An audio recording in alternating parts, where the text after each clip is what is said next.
তোমরা? নিশ্চয়ই সবাই ভালো আছো, সবাই সুস্থ আছো। আশা করি তোমরা এর আগের যে ক্লাসগুলো সেগুলো খুব ভালো করে করেছো।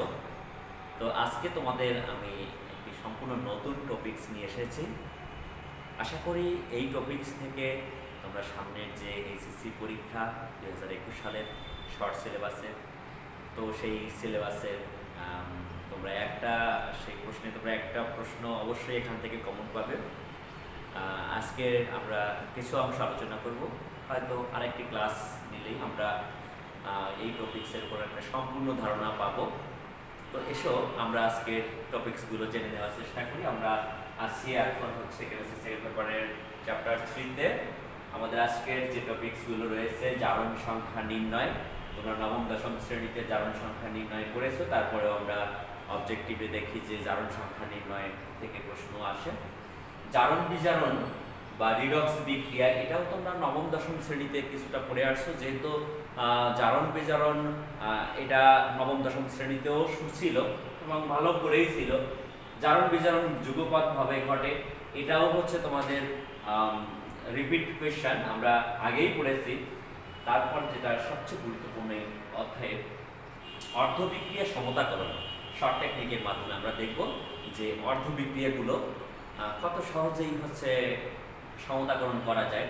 সেই কিছু সূত্রের মাধ্যমে আমরা যখন এটা করব তখন দেখবা যে খুব ইজি হবে। তারপরে আমরা দেখব জারক এবং বিজারক কি। জারণ বিজারণ বিক্রিয়া করতে গেলে জারক বিজারক সম্পর্কে আমাদের স্পষ্ট ধারণা থাকতে হয়। তো শুরুতে আমরা শুরু করি জারণ সংখ্যা নির্ণয়। আমরা জানি যে কোনো পরমাণু বা আয়ন ইলেকট্রন দান বা গ্রহণের ফলে ধনাত্মক বা ঋণাত্মক চার্জে চার্জিত হয়। তাহলে এই যে ধনাত্মক বা ঋণাত্মক চার্জের সংখ্যা যা ইলেকট্রন দান বা গ্রহণের ফলে সৃষ্ট হয়, এই ধনাত্মক বা ঋণাত্মক চার্জের সংখ্যাকেই মূলত ওই পরমাণু বা ওই আয়নের জারণ সংখ্যা বলা হয়ে থাকে। তাহলে জারণ সংখ্যা কি? যে কোনো পরমাণু ইলেকট্রন দান বা গ্রহণের ফলে সৃষ্ট ধনাত্মক বা ঋণাত্মক চার্জের সংখ্যাকে ওই পরমাণুর জারণ সংখ্যা বলা হয়। এখন এই জারণ সংখ্যা নির্ণয়ের জন্য আমাদের কতগুলো নিয়ম জানতে হয়, যে নিয়মগুলো আমরা নবম দশম শ্রেণীকে অনেকেই জেনে আসছি, যে চার্জ নিরপেক্ষ পরমাণু বা অণু বা যৌগের জারণ সংখ্যার মান 0 হয়ে থাকে। যেমন আমরা যদি উদাহরণের সাহায্যে দেখি, যেমন একটা পরমাণু, ধরো সোডিয়াম পরমাণু, এটা পরমাণু হিসেবে যদি থাকে তাহলে তার জারণ সংখ্যার মান 0। যদি অণু হয় যেমন O2, এর জারণ সংখ্যার মান 0। যেমন একটা যৌগ যদি আমরা লিখি H2SO4, এই যৌগের জারণ সংখ্যার মান 0। তাহলে চার্জ নিরপেক্ষ বা নিরপেক্ষ পরমাণু, অণু এবং যৌগের জারণ সংখ্যার মান 0 হয়ে থাকে। যৌগের অণুতে সকল পরমাণুর জারণ সংখ্যার যোগফল 0 হয়। যৌগের অণুতে সকল পরমাণুর জারণ সংখ্যার মান কি হয়? 0। যেমন আমরা যদি ধরি Na2H2O3 সোডিয়াম থায়োসালফেট, এই সোডিয়াম থায়োসালফেটে সমস্ত যৌগের মধ্যে সমস্ত পরমাণুর জারণ সংখ্যার যোগফল, টোটাল যোগফলের মান হবে 0। আমরা আশা করি যে বুঝতে পারছি দুটো লাইন। এক পরমাণু যে কোনো আয়নের জারণ সংখ্যা তার চার্জ সংখ্যা সমান হয়ে থাকে। এক পরমাণু যে কোনো আয়নের জারণ সংখ্যা তার চার্জ সংখ্যার সমান হয়ে থাকে। যেমন আমরা যদি বলি Fa2+, এটা একটা এক পরমাণু আয়ন, এর জারণ সংখ্যার মান +2। বহু পরমাণু কোনো আয়নের জারণ সংখ্যার মান তার পরমাণুগুলোর জারণ সংখ্যার যোগফলের সমান হয়ে থাকে। যেমন আমরা যদি বলি SO4 2-, আমরা আগেই বলেছি যে এটা হচ্ছে কি, এটা বহু পরমাণু একটা আয়ন, অর্থাৎ এটা যৌগমূলক। যৌগমূলকের জারণ সংখ্যা নরমালি হচ্ছে চার্জ সংখ্যার সমান হয়ে থাকে। এখানে চার্জ সংখ্যা আছে -2, সুতরাং সালফেটের জারণ সংখ্যা হচ্ছে -2।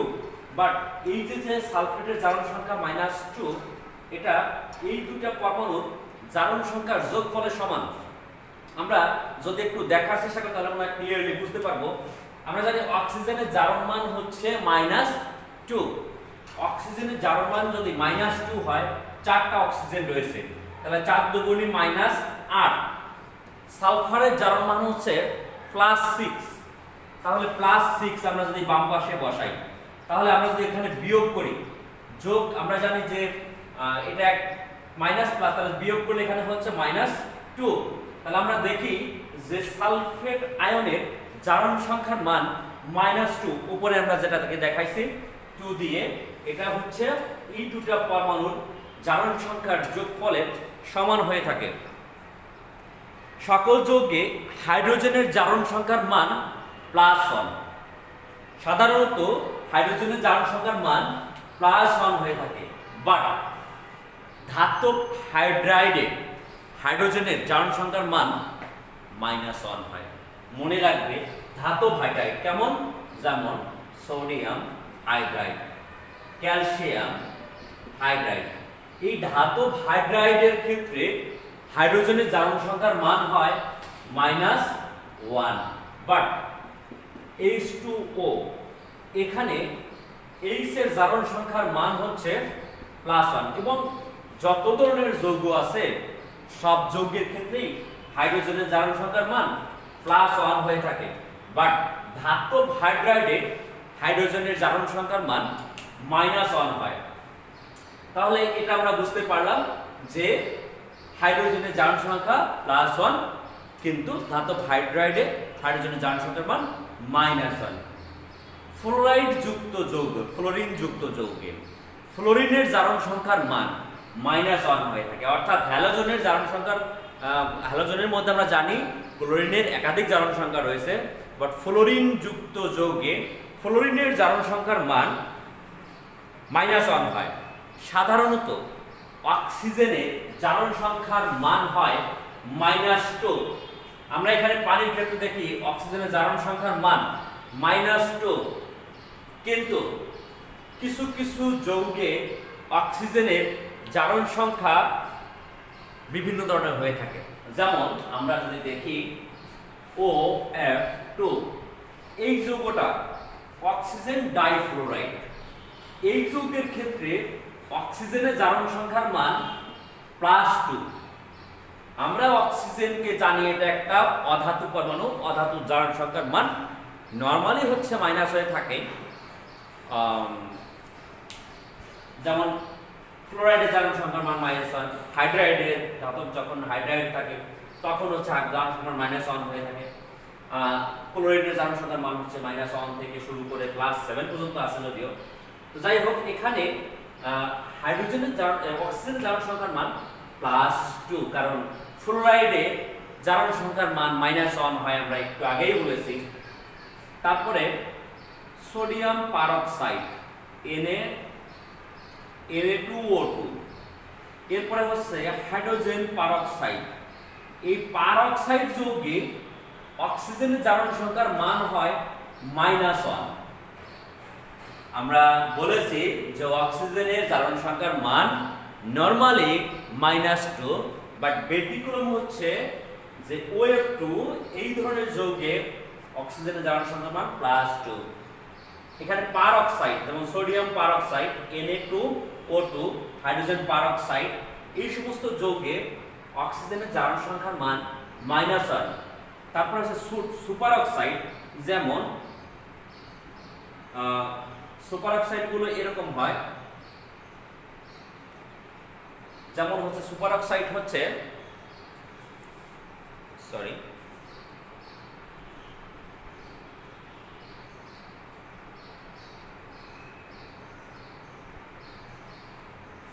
সুপার অক্সাইডের ক্ষেত্রে যেমন পটাশিয়াম ডাইঅক্সাইড।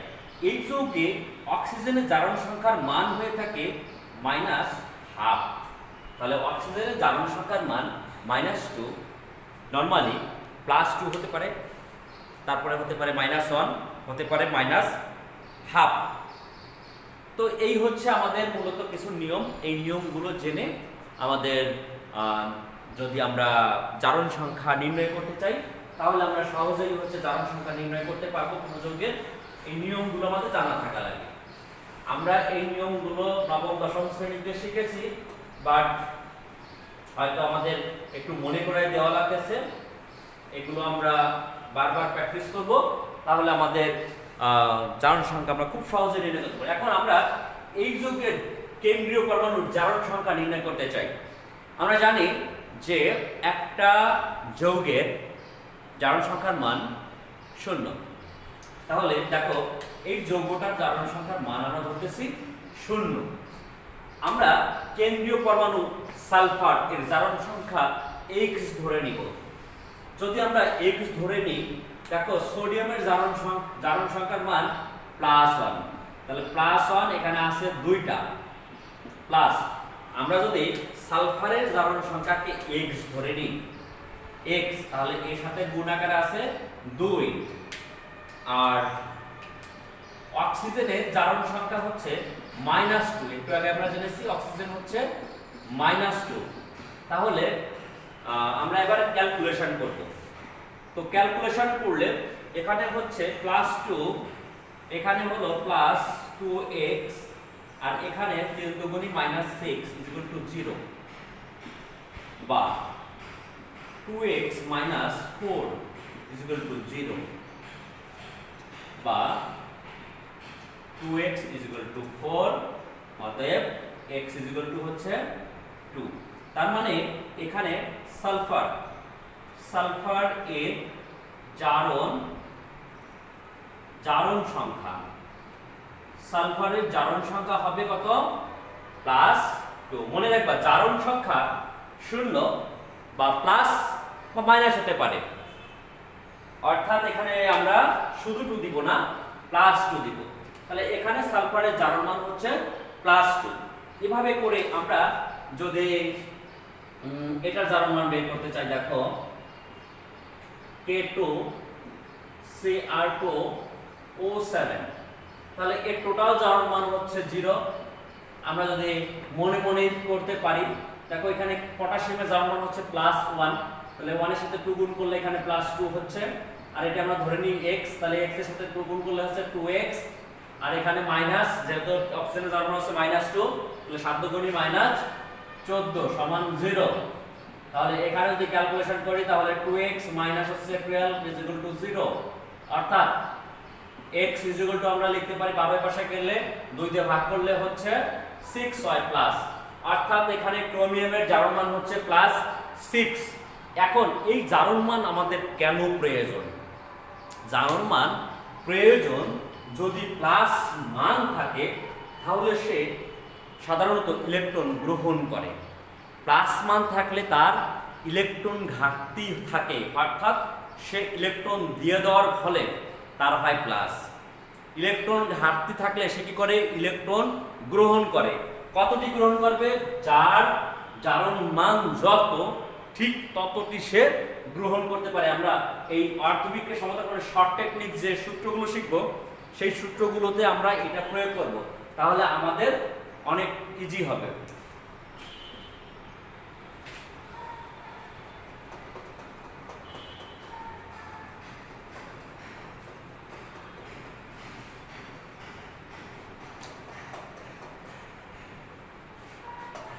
তো শিক্ষার্থী বন্ধুরা, আশা করি যে আমরা জারণ সংখ্যা এবং তার নিয়মগুলো আর জারণ সংখ্যা নির্ণয়ের ব্যাপারটা বুঝতে পারলাম। এখন আমরা দেখব জারণ বিজারণের যে ইলেকট্রনের মতবাদ। জারণ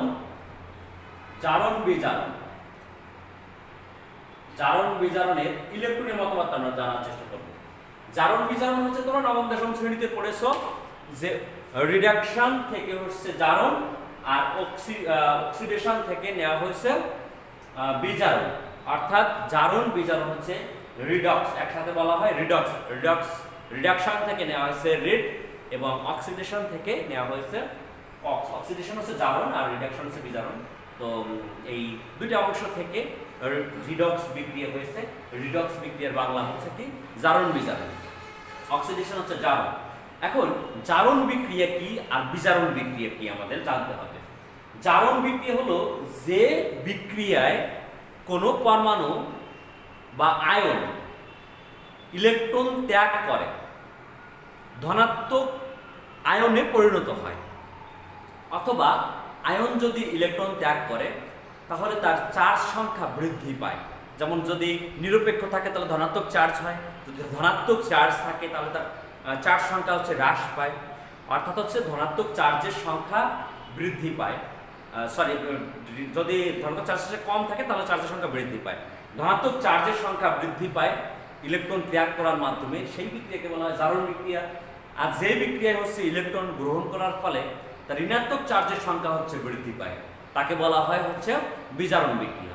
তাহলে আমরা সহজ উদাহরণ যেটা সবাই জানি যে সোডিয়াম, এই উদাহরণটি সবচেয়ে বেশি ব্যবহার করা হয়। সোডিয়াম ধাতু ধরো একটা ইলেকট্রন ত্যাগ করলো, ত্যাগ করে হলো Na+। ক্লোরিন একটা ইলেকট্রন গ্রহণ করে হলো Cl-। তাহলে খেয়াল করে দেখো এটি ইলেকট্রন ত্যাগ করছে, তাহলে এই বিক্রিয়াটার নাম হচ্ছে জারণ বিক্রিয়া। এই বিক্রিয়াটার নাম হলো কি? জারণ বিক্রিয়া। এই বিক্রিয়াটা, আর এইটা ইলেকট্রন যেহেতু গ্রহণ করছে এই বিক্রিয়ায়, সুতরাং এই বিক্রিয়ার নাম হচ্ছে বিজারণ বিক্রিয়া। আসলে জারণ বিক্রিয়া বা বিজারণ বিক্রিয়া এটা কোনো একক কোনো বিক্রিয়া না, এটা হচ্ছে অর্ধেক বিক্রিয়া, আর এটা হলো বাকি অর্ধেক বিক্রিয়া। সুতরাং এটা জারণ অর্ধ বিক্রিয়া আর এটা হচ্ছে বিজারণ অর্ধ বিক্রিয়া। তাহলে জারণ অর্ধ বিক্রিয়া কি? যে রাসায়নিক সত্তা ইলেকট্রন ত্যাগ করে তার জারণ সংখ্যা বৃদ্ধি পায়, অর্থাৎ ধনাত্মক জারণ সংখ্যা বৃদ্ধি পায়, তাকে বলা হয় হচ্ছে জারণ অর্ধ বিক্রিয়া। অর্থাৎ ধনাত্মক চার্জের সংখ্যা বৃদ্ধি পায়, তাকে বলা হয় জারণ অর্ধ বিক্রিয়া। আর বিজারণ অর্ধ বিক্রিয়া কি? যে রাসায়নিক সত্তা ইলেকট্রন গ্রহণের মাধ্যমে তার ঋণাত্মক চার্জের সংখ্যা বৃদ্ধি পায়, তাকে বলা হয় হচ্ছে বিজারণ অর্ধ বিক্রিয়া। এখন প্রশ্ন আসে যে জারণ বিজারণ যুগপৎ ভাবে ঘটে, ব্যাখ্যা করো। তো এরকম যদি প্রশ্ন আসে তাহলে তোমাদের মনে রাখতে হবে জারণ বিক্রিয়া ঘটতে হলে, অর্থাৎ জারণ অর্ধ বিক্রিয়া ঘটতে হলে বিজারণ অর্ধ বিক্রিয়া ঘটতে হবে। অর্থাৎ একটা পরমাণু যদি ইলেকট্রন গ্রহণ করার আগ্রহ না দেখায় তাহলে আরেকটা পরমাণু ইলেকট্রন ত্যাগ করতে পারবে না। সোডিয়াম পরমাণু তখনই ইলেকট্রন ত্যাগ করতে পারবে যখন ক্লোরিন পরমাণু ইলেকট্রন গ্রহণ করতে চাইবে, অর্থাৎ এটা গ্রহণের আগ্রহ এর ত্যাগের প্রবণতা হচ্ছে বাড়ায়। অর্থাৎ এটা জারণ যখনই ঘটে বিজারণ তখনই ঘটে, অর্থাৎ জারণ এবং বিজারণ একসাথেই ঘটে থাকে। তাই বলা হয়ে থাকে যে জারণ বিজারণ যুগপৎভাবে ঘটে, ব্যাখ্যা করো। আশা করি আমরা উদাহরণের মাধ্যমে এই ব্যাপারটা ব্যাখ্যা করতে পারবো। এখন শিক্ষার্থী বন্ধুরা আমরা দেখব যে জারক আর বিজারক কি জিনিস। দেখো এই যে পদার্থটা, এই পদার্থটা ইলেকট্রন ত্যাগ করছে। যে পদার্থ ইলেকট্রন ত্যাগ করে জারণ বিজারণ বিক্রিয়ায় যে রাসায়নিক সত্তা আমরা বলতে পারি ইলেকট্রন ত্যাগ করে, জারিত হয় এবং ইলেকট্রন ত্যাগ করে জারিত হয় এবং ইলেকট্রন ত্যাগ করে তাকে বলা হয় বিজারক। আমরা শুধু এভাবে জানি যে রাসায়নিক সত্তা ইলেকট্রন ত্যাগ করে তাকে বলা হয় বিজারক, আর যে রাসায়নিক সত্তা ইলেকট্রন গ্রহণ করে তাকে বলা হয় জারক। অর্থাৎ আমাদের এটা মনে রাখতে হবে জারণ বিক্রিয়ায় থাকে বিজারক আর বিজারণ বিক্রিয়ায় থাকে জারক। অর্থাৎ জারক ইলেকট্রন ত্যাগ করে বিজারিত হয় এবং অন্যকে জারিত করে, এটা এইভাবে আসে সংজ্ঞায়। তো জাস্ট তোমার জারক এবং বিজারক চিনতে হবে যে কোনটি জারক আর কোনটি বিজারক, এই বিষয়গুলো তোমাদের আসলে জানা দরকার, জারক বিজারক শিখতে হবে। তো শিক্ষার্থী বন্ধুরা আমরা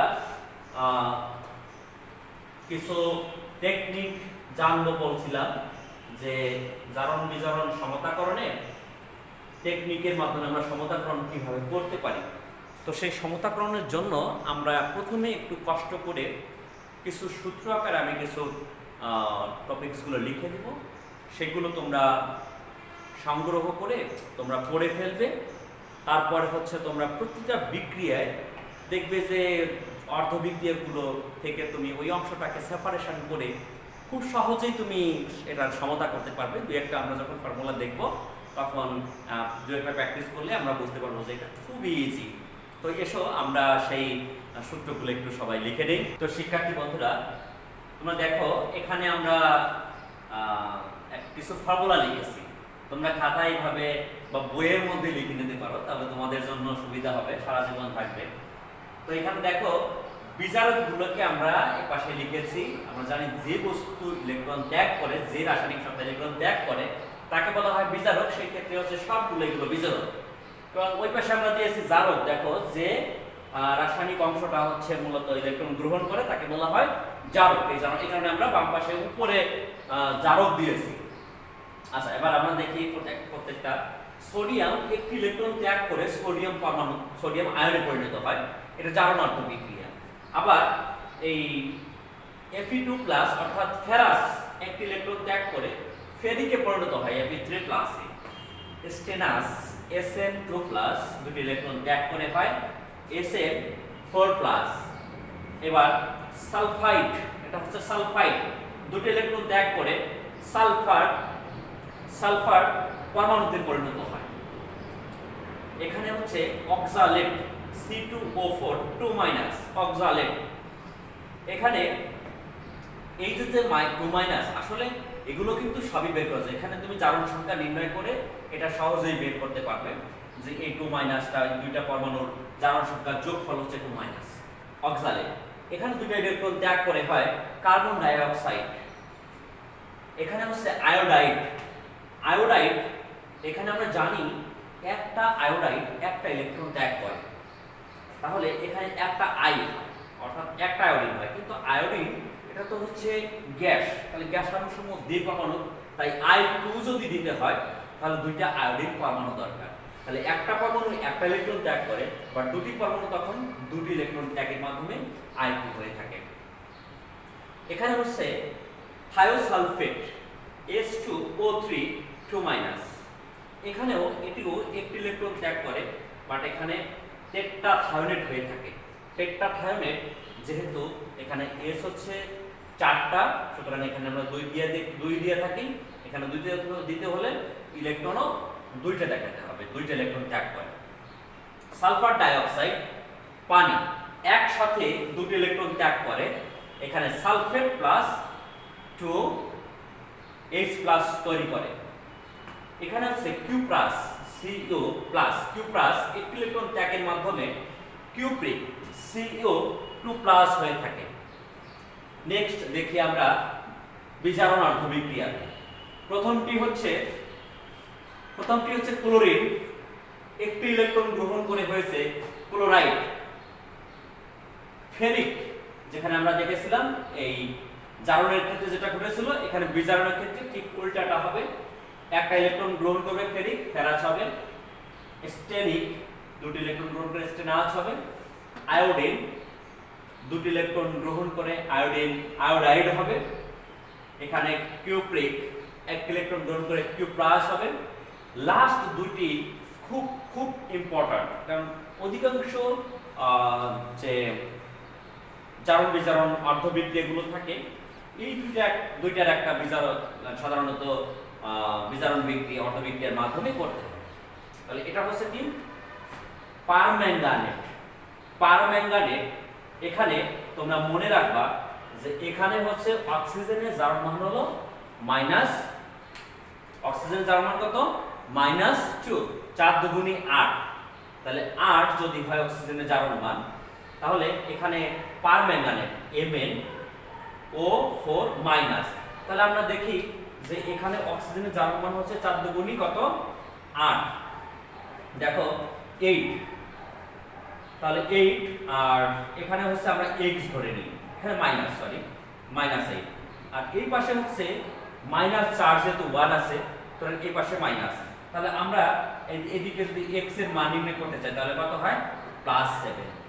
একটু খেয়াল করে দেখো, এখানে Mn হচ্ছে কত?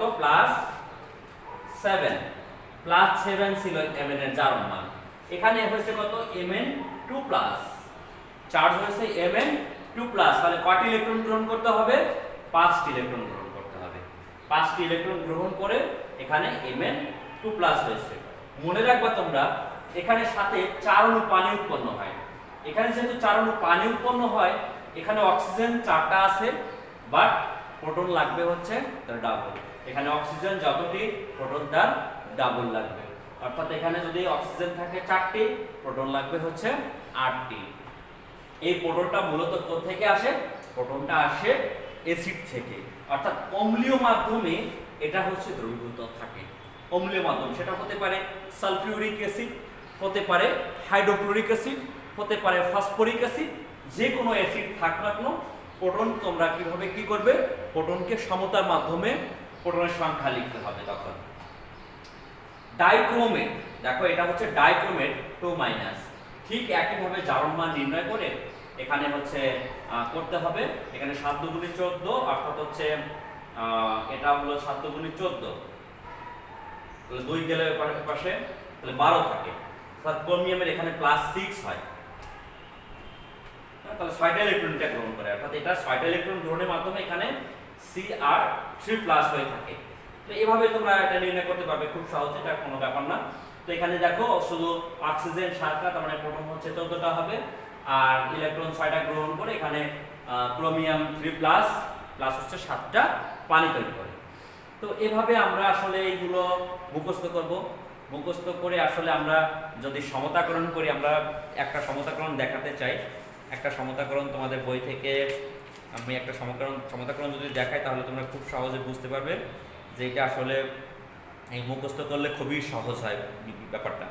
অম্লীয় মাধ্যমে পটাশিয়াম পারম্যাঙ্গানেট ও হাইড্রোজেন সালফাইডের জারণ বিজারণ বিক্রিয়া, যশোর বোর্ড 2018 সালে। আমরা আগে লিখে নিব যে পটাশিয়াম পারম্যাঙ্গানেট KMnO4, এই পটাশিয়াম পারম্যাঙ্গানেট, আর হচ্ছে হাইড্রোজেন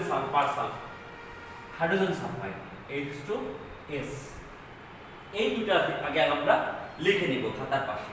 এখন আমাদের মুখস্থর মধ্যে রয়েছে, আমরা জানি যে এই Mn O4- এই অংশটা হচ্ছে বিজারণ অর্ধবিক্রিয়ার মধ্যে রয়েছে। আরেকটা আমরা এখানে দেখি আয়ন হিসেবে লিখি, তাহলে এখানে হচ্ছে H2- সালফাইড আয়ন। এই সালফাইড আয়নটা আবার জারণের মধ্যে রয়েছে। তাহলে আমরা কিন্তু মুখস্থের মধ্যে পেয়ে গেছি। আমরা যদি জারণ অর্ধবিক্রিয়াকে লিখতে চাই এভাবে, যে জারণ অর্ধবিক্রিয়া, আমরা জারণ অর্ধবিক্রিয়ায় আমরা এভাবে লিখতে পারি। দেখো যে সালফাইড 2- কি করে? 2টা ইলেকট্রন ত্যাগ করে হয় সালফার। আর বিজারণ অর্ধবিক্রিয়া আমরা লিখব এবার বিজারণ অর্ধবিক্রিয়া। তো বিজারণ অর্ধবিক্রিয়া আমরা শিখেছি যে MnO4- এটা হচ্ছে 8টা হচ্ছে প্রোটন প্লাস হচ্ছে 5টা হচ্ছে ইলেকট্রন, এখানে হচ্ছে Mn2+ হয়, আর 7টা হয় পানি। এখন এটাকে আমরা 1 নম্বর সমীকরণ দিলাম, এটাকে দিলাম 2 নম্বর সমীকরণ। দেখো প্রথমটাতে 2টি ইলেকট্রন ত্যাগ করেছে, আমরা জানি যুগপৎ ভাবে ঘটে জারণ বিজারণ। তাহলে এটা 2টি ইলেকট্রন ত্যাগ করছে, তাহলে এখানে 5টা ইলেকট্রন গ্রহণ করছে। সুতরাং আমাদের এটাকে কি করতে হবে? 1 নংকে আমি যদি 5 দিয়ে গুণ করি, 2 নংকে যদি আমি 2 দিয়ে গুণ করি, এবং যদি গুণ করার পরে কি করতে হবে? যোগ করব আমরা। তাহলে দেখো 1 নংকে 5 দিয়ে গুণ করলে 5 সালফাইড 2- -10 ও ইলেকট্রন, এখানে হচ্ছে 5s, এখানে হচ্ছে 2 দিয়ে যদি গুণ করি তাহলে 2 MnO4- আর এখানে হচ্ছে 8 দুগুণী 16টা প্রোটন প্লাস 5 দুগুণী 10টা ইলেকট্রন, এখানে হচ্ছে 2 Mn2+ প্লাস 4 দুগুণী 8টা পানি। তো শিক্ষার্থী বন্ধুরা আমাদের কি করতে হবে? যোগ করতে হবে। সরাসরি যোগ করে দিব। ইলেকট্রন দেখো 10টা কাটা গেল, তাহলে লিখব কি 5 সালফাইড 2- প্লাস হচ্ছে এখানে বাম পাশে থাকে 2 MnO4- প্লাস হচ্ছে 16H2O, আমরা ডান পাশে লিখব 5টা সালফার প্লাস 2Mn2 প্লাস আর হচ্ছে এখানে 8টা পানি। এখন শিক্ষার্থী বন্ধুরা, এইভাবে আর কি আয়ন ইলেকট্রন পদ্ধতিতে সমাধান করে লিখলেই তুমি ফুল নাম্বার পেয়ে যাবে। জাস্ট আমরা এখানে দুটি সূত্র লিখেছি, আমরা যে ফর্মুলাটা শিখেছি সেই সূত্রে পরে কি করছি, আমরা হচ্ছে 1 নং এখানে লিখে দিব যে 1 নংকে আমরা গুণ করেছি হচ্ছে 5 দ্বারা এবং 2 নংকে আমরা গুণ করেছি হচ্ছে 2 দ্বারা করে এখানে যোগ করে পাই। তো এই কাজটা আমরা করেছি। এরপর যদি আমরা 10 শোকায়ন যোগ করতে চাই, 10 শোকায়ন আসলে কি, 10 শোকায়ন দেখা যাচ্ছে যে এই যে পটাশিয়াম পারম্যাঙ্গানেট এটা ভাঙলে K প্লাস আর হচ্ছে এই পারম্যাঙ্গানেট মাইনাস এটা হয়। এই অংশটা হচ্ছে 10 শোকায়ন। এটা মূলত ইলেকট্রন আদান প্রদান করে না। যে অংশ বিক্রিয়ার যে অংশটা, বিক্রিয়কের যে অংশটা কোনো ইলেকট্রন আদান প্রদান করে না তাকে আমরা বলে থাকি হচ্ছে 10 শোকায়ন। যেমন এখানে H+, এই H+ কিন্তু কোনো ইলেকট্রন আদান প্রদান করে না, সুতরাং এটা একটা 10 শোকায়ন।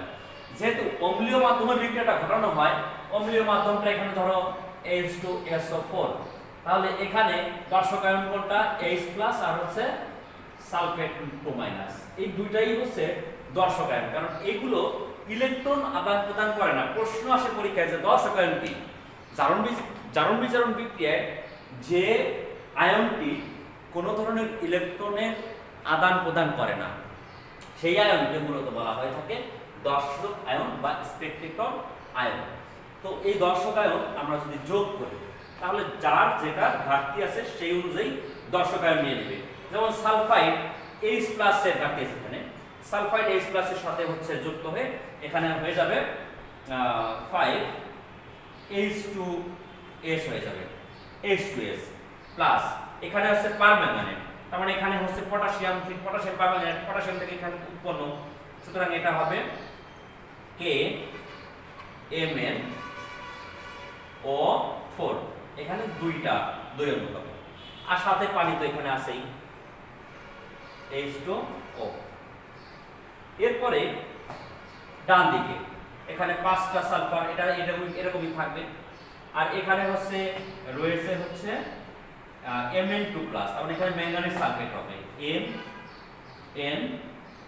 MnSO4, এখানে 2টা ম্যাঙ্গানিজ সালফেট প্লাস 8টা পানি। এখন আমি সমতা করে দেখব যে সব ঠিক আছে কিনা, যদি না থাকে তাহলে বাকিটা হচ্ছে সালফিউরিক অ্যাসিড হবে। তাহলে এখানে দেখো প্রোটন এখানে আসছে কয়টা, এখানে 16টা হবে না, এখানে হবে 16টা হবে না, যেহেতু এখানে 8টা পানি, সুতরাং এখানে আমরা পানি দিব। সরি, এখানে তো ছিল H+, সরি H+ ছিল, সুতরাং এখানে একটা পানি হবে না, এটা H+ যেহেতু, সুতরাং এটা সালফেট নিয়ে এখানে হবে H2SO4 সালফিউরিক অ্যাসিড হবে। কয়টা হবে, যেহেতু এখানে 8টা পানি হয়েছে তাহলে এখানে হবে 8টা সালফিউরিক অ্যাসিড, যেহেতু 16টা প্রোটন 8টা সালফিউরিক অ্যাসিড হবে। সরি, এখানে হচ্ছে H+ ছিল, আমি এটা খেয়াল করিনি, সুতরাং এখানে হচ্ছে সালফিউরিক অ্যাসিড হবে, কারণ H+ হচ্ছে সালফিউরিক অ্যাসিড থেকে H+ উৎপন্ন হয়েছে, হাইড্রোজেন সালফাইড থেকে উৎপন্ন হয়েছে, বাট এখানে হবে সালফিউরিক অ্যাসিড, কারণ অম্লীয় মাধ্যমে বিক্রিয়াটা ঘটানো থাকে। এভাবে আমরা 10 শোকায়ন যোগ করে বিক্রিয়াটা সম্পূর্ণ করতে পারি। তো 10 শোকায়ন না লিখলেও এই পর্যন্ত লিখলেও ফুল নাম্বার পাওয়া সম্ভব। তো ঠিক আছে শিক্ষার্থী বন্ধুরা, আজকের আমাদের আলোচনাগুলো এগুলোই ছিল। আশা করি তোমরা আজকের ক্লাসটি সবাই বুঝতে পেরেছো। তোমরা এইভাবে বাকিগুলো যদি প্র্যাকটিস করো নিজেরা সব পারবে। আশা করি তোমরা বাসায় সেই প্র্যাকটিসটাই করে যাবে। সবাইকে অসংখ্য ধন্যবাদ। তোমাদের সাথে দেখা হবে পরের ক্লাসে। ভালো থেকো সবাই।